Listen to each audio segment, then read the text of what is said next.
আবার আল্লাহ সুবহানাহু ওয়া তাআলা আবু বকরকে আমাদের সামনে পেশ করে দিয়েছেন। যদিও আবু বকর রাদিয়াল্লাহু তাআলা আনহু ওসমান রাদিয়াল্লাহু তাআলা আনহুর মতোই ধনী ব্যক্তি, কিন্তু তিনি তার ধনকে এতটা প্রসারিত করেনি, হতেই দেয়নি। তিনি রাসূল ইসলামের মতো দরিদ্র হয়ে বেঁচে থাকতে চেয়েছেন। এই জন্য তার ঘরে যা ছিল তিনি কোনোদিন এটা বাড়ায়নি, বরং কমিয়েছেন। এমন ঘটনা ঘটেছে সম্ভবত উহুদের যুদ্ধের দিন অথবা খাইবরের যুদ্ধের দিন। রাসূল ইসলাম বলছেন, কার কাছে কি আছে নিয়ে আসো।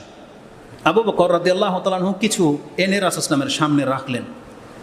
ওমর রাদিয়াল্লাহু তাআলা আনহু যখন দেখেছেন যেটা আবু বকরের মাল, ওমর রাদিয়াল্লাহু তাআলা অন্তর থেকে এতটা খুশি হয়েছে যে আজকে আমার সুযোগ করে দিয়েছে আল্লাহ, আজকে আমি আবু বকরকে আমার দান দিয়ে হারিয়ে দেব।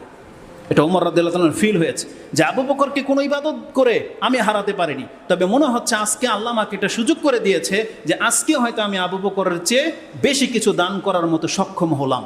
তিনিও কিছু এনেছে। যখন রাসূলুল্লাহ সাল্লাল্লাহু আলাইহি ওয়াসাল্লাম আবু বকরকে জিজ্ঞাসা করেছিলেন যে আবু বকর তুমি কি এনেছো, আসলে আবু বকর রাদিয়াল্লাহু তাআলার ব্যাপারটাই এমন যে এটা বলতে গেলে অন্তর ঠিক থাকে না। যখন জিজ্ঞাসা করা হয়েছে আবু বকর তুমি কি এনেছো এতটা, তখন বলেছিল ইয়া রাসূলুল্লাহ, আমি আমার ঘরে শুধু আল্লাহ এবং তার রাসূলকে রেখে এসেছি, এগুলো ছাড়া আমার ঘরে আর কিছুই নাই। মানে যতটা তিনি মালিক বলছেন, আমি যতটার মালিক, আজকে এমন একটা পরিস্থিতি আমার ঘরে আমি কোনো কিছু রাখিনি, শুধু আল্লাহ এবং তার রাসূলকে রেখে এসেছি, আমার ঘরে যা ছিল রাসূল সাল্লাম এগুলোই তা। আবু বকর এই কথা শুনে ওমর রাদিয়াল্লাহু তাআলা আনহু ঠান্ডা হয়ে গেছে, তার মুখ খোলার আর কোনো অপশনই বাকি নাই।